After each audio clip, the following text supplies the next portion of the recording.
Hello everyone, Shinto Bean here playing some more Warhammer Combat Cards. Campaign Mode. This weekend we have an exploration with the potential to get 2 copies of Asterath the Grim, this legendary Space Marine bodyguard. It's just a single reward for completing the mission, which you need to use Blood Angels or Lords of War keywords in order to complete.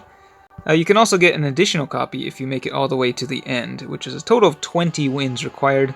And I gotta say, I really like the exploration on the weekend. It's much preferable to like those 3-day campaigns where you need to win 30 matches just to get a couple small packs of extra cards.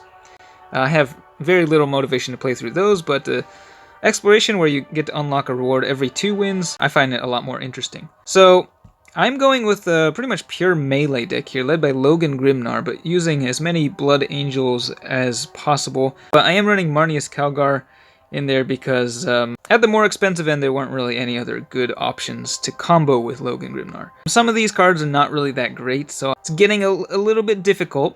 Haven't come that close to losing any matches yet, and I am at level 14 now, so I still need 7 more wins to get to the end. But yeah, for example, this guy, Castle of the Damned, he did get a slight buff, but he's still really not that amazing. They're just definitely better options. Like from my collection, Torgaradon and Kato Sicarius, I think those 2 would be really great in this deck. We'll go ahead and play level 14 here and just show you how these Blood Angels fare on the battlefield against the Eldari.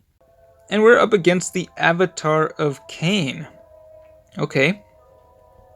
Running 8 bodyguards, it looks like. We'll go ahead and we'll just drop the big guy here first, Asterath the Grim. Deploying to the field, as you can see the new artwork there, but the when you zoom in on the card, it's still the old artwork for whatever reason. I think we'll go with, we'll go Mephiston. Got a couple of bodyguards with Inspiring Presence in this deck.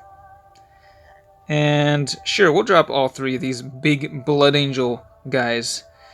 These big legendary Blood Angels on turn 1, and we'll just see how much damage we can do here. Wow.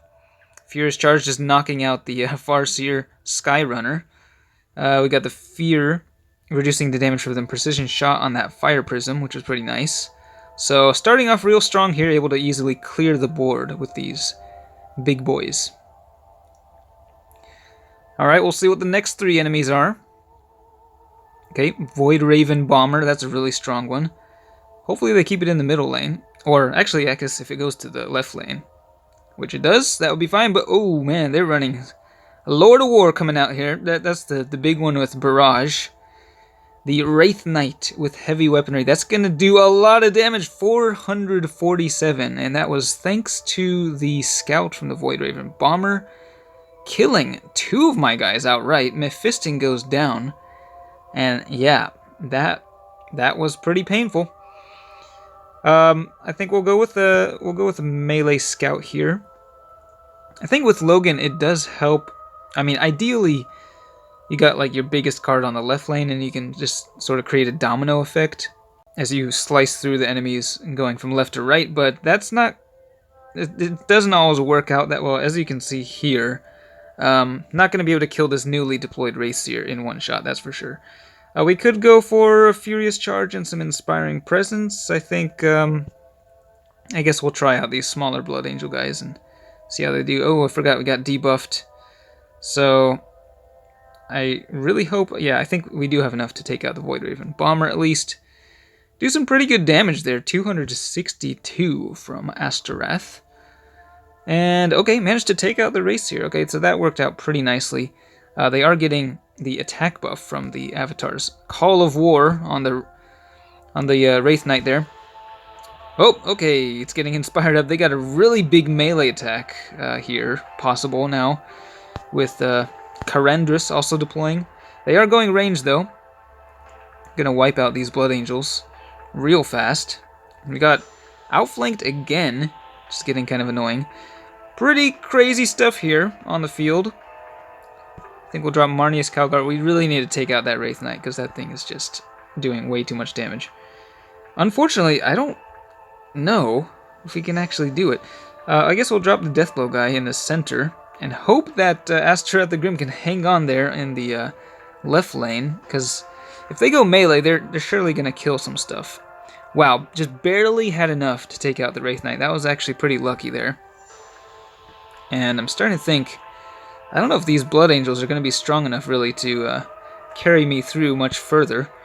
Got very lucky also managing to survive with the Thunderhammer guy until this turn where the death blow goes off. But that, yeah, that was kind of close. I mean, they had enough damage there. The Avatar could have killed Logan in one hit if I had deployed him. So, yeah, I mean, it is pretty fun to see these Blood Angels in action. Because, like, if you're running Tolmeron, obviously, like, he buffs ranged. And you can't really use a lot of the stronger Blood Angels cards in combination with Tolmeron. But it looks like I am getting enough points here that I should be able to clear the mission reward. And maybe even if I drop 1 or 2 keyword cards.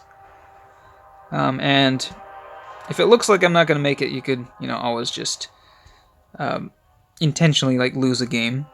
Or maybe unintentionally do so, because these are starting to get pretty hard. Nice, got a copy of Bjorn the Fell-Handed there. It's a pretty good reward.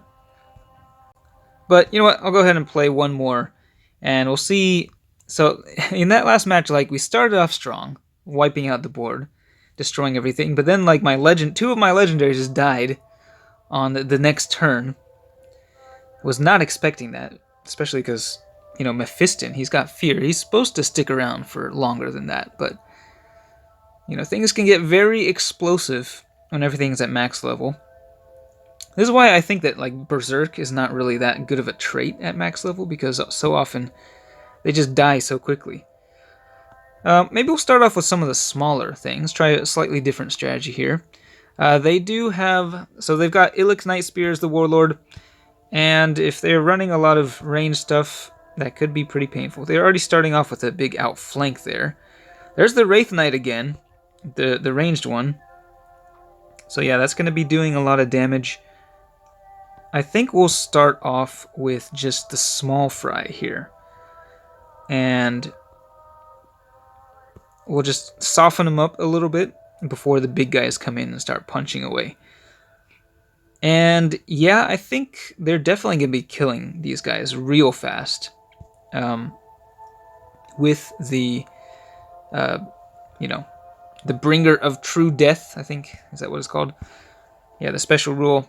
Even if they don't destroy something in with the initial attack, it's going to get killed here. I think we'll see it activate right here.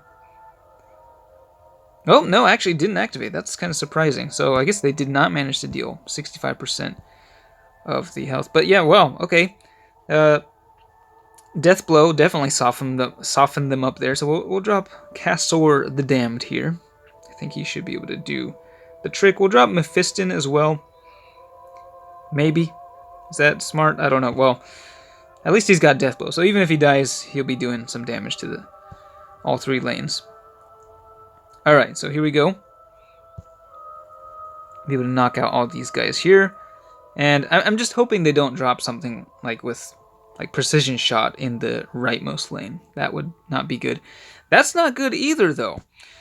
We got the Scorpion, Lord of War there. Whoa, okay, really bringing out the big guns. The Wraith Lord with heavy weaponry and a Fire Prism.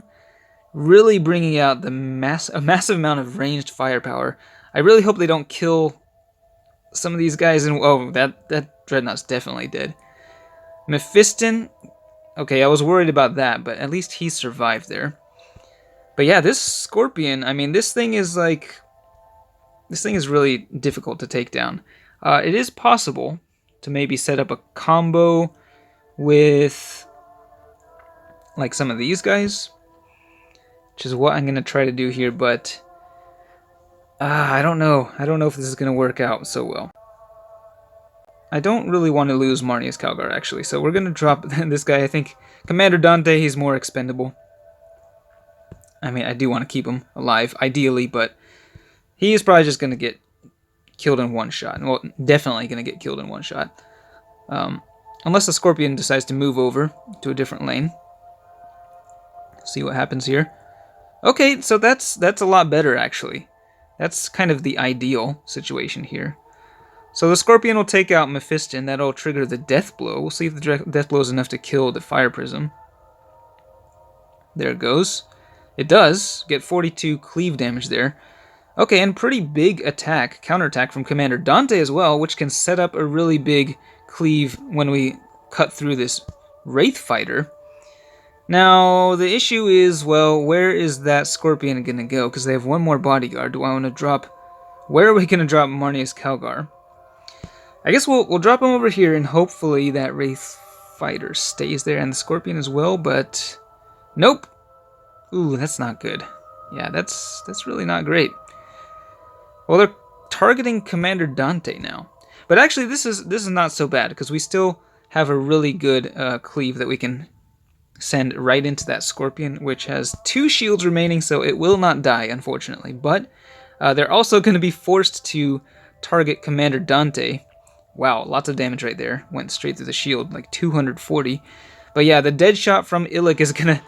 They're going to double target Commander Dante. He is definitely...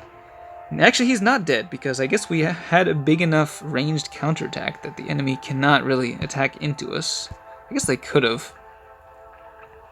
But, okay. Did manage to pull off a win without having to deploy Logan himself. That was a little scary, though. 2 Lords of War showing up in that match. But yeah, definitely got some better use out of the legendaries there, and yeah, we just need a little over 500 points to unlock this mission reward. So let me know how it's going for you. Hopefully you have enough of these powerful legendary Blood Angels to get you through this exploration. But that's it for this one. Thanks for watching, and I'll see you next time.